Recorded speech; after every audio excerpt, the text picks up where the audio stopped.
திராவிடர் கழகம் சுயமரியாதை இயக்கம் எடுத்துக்கலாம். ஏன்னா பெரியார் கொண்டு வந்தார் இல்லையா, சுயமரியாதை இயக்கத்தில் அவங்க முதல்ல கொண்டு வந்தது ஃபர்ஸ்ட் என்னது, பகுத்தறிய வேண்டும், மூட நம்பிக்கைகளை விடுங்க, சாதி சமய வேறுபாடு வேண்டாம். ஸோ செகண்ட், சாதி சமய வேறுபாடு வேண்டாம், பெண்களுடைய முன்னேற்றம், பெண் கல்வி. பாரதியார் எப்படி பெண்கள் வந்து அடிப்படையிலேயே இருக்காதீங்க வெளியே வாங்கன்னு சொன்னாரோ, அதே போலதான் பெரியாரும் என்ன சொல்லியிருக்காரு, பெண்களுடைய முன்னேற்றம் வேணும், அவங்களுக்கு வந்து அவங்களுக்கு சொத்துல சம உரிமை கொடுக்கணும், அதே போல வரதட்சணை கொடுமை இருக்கக்கூடாது, குழந்தை திருமணம் செய்யக்கூடாது, அதே போல விதவைகள் மறுமணம் செஞ்சுக்கலாம், சாதி சமய வேறுபாடு இருக்கக்கூடாது, சுயமரியாதை திருமணங்களை ஏத்துக்கிறாங்க. அதாவது நீ லோ கேஸ்ட் அப்படின்னு சொல்லிட்டு நிறைய பிரச்சனைகள் வரும் அப்படிங்கிற காரணத்தினால எந்த கேஸ்டா இருந்தாலும் ஒருத்தங்க விருப்பப்பட்டு பண்ணிக்கிறது சுயமரியாதை திருமணம் அப்படிங்கிறது. அண்ணா வந்து சிஎம் ஆனதுக்கு அப்புறம் இதையும் வந்து என்ன பண்ணிருக்காரு அப்படின்னா, சுயமரியாதை திருமணங்களுக்கு சட்டம் ஏற்றிட்டாங்க. பெரியார் இதை கொண்டு வந்திருப்பாரு, அண்ணா சட்டம் ஏற்றிருப்பாரு. ஏன்னா அரசியலுக்குள்ள வந்தாதான் நம்ம அது மக்களுக்கான எல்லா விஷயங்களும் பண்ண முடியும். பெரியார் என்ன பண்ணியிருக்காரு, அரசியல் வேண்டான்னு ஒதுக்கியிருக்கிறாரு. அண்ணா அரசியல்ல வந்தாதான் மக்களுக்கு நல்லது செய்ய முடியும்னு நினைச்சிருக்காரு.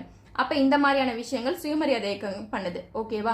அதே போல சுயமரியாதை நீதி கட்சி இருக்கு இல்லையா, நீதி கட்சி காங்கிரஸ் வந்ததுக்கு அப்புறம் என்ன பண்ணிருதுன்னா வீழ்ச்சி அடைஞ்சிருது. வீழ்ச்சி அடைஞ்சதுக்கு அப்புறம் 37க்கு அப்புறம் என்ன பண்றாங்கன்னா காங்கிரஸ் வந்துடுறாங்க. 38ல நீதி கட்சியினுடைய தலைவரா பெரியார் செலக்ட் ஆகுறாரு.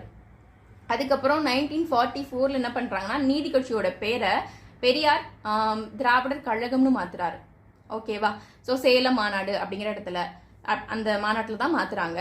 திராவிடர் கழகமா நீதி கட்சி மாறினதுக்கு அப்புறம் அவங்களுடைய கொள்கைகள் என்னவா இருந்திருக்கு அப்படின்னு பாத்தீங்கன்னா, ஃபர்ஸ்ட் அவங்களுடைய கொள்கையே அரசியலை புறக்கணிக்கணும். ஏன்னா பெரியார் வந்து அரசியலை புறக்கணிக்கிறவர் தான். அவருடைய இன்னொரு ஒன் ஆஃப் தி மூமெண்ட் தான் வந்து ஸ்டார்ட் பண்ணது தான் சுயமரியாதை இயக்கம். அப்ப சுயமரியாதை இயக்கம் மக்களுக்கு அரசியல் இல்லாத சமூக ஒரு முன்னேற்றத்திற்காக போராடக்கூடிய ஒரு இயக்கம். அதே போலதான் அரசியலை புறக்கணிக்கணும் அப்படின்னு சொல்லி திராவிடர் கழகம் மாத்தினதுக்கு அப்புறம் ஃபர்ஸ்ட் கொண்டு வராங்க. அதே போல வகுப்பு வாரி பிரதிநிதித்துவமா இருக்கட்டும், திராவிட கழகமானதுக்கு அப்புறம் திராவிட நாடு கோரிக்கை விடுக்கிறாங்க. நாளடைவில் அது வேணாம், அதாவது சவுத் இந்தியாவில் இருக்கக்கூடிய ஸ்டேட்ஸ் எல்லாம் சேர்த்து கர்நாடகா, கேரளா, இதுக்கு முன்னாடி எப்படி மதராஸ் மாகாணம் எப்படி இருந்துச்சு, இதுக்கு முன்னாடி மதராஸ் மாகாணம் எப்படி இருந்துச்சுன்னா தமிழகம் முழுவதும், ஆந்திரால கொஞ்சம், தெலுங்கானால கொஞ்சம், கேரளால கொஞ்சம், ஒடிசா, கர்நாடகால கொஞ்சம் கொஞ்சம் இருந்தது. இதெல்லாமே சேர்ந்ததுதான் மதராஸ் மாகாணம்.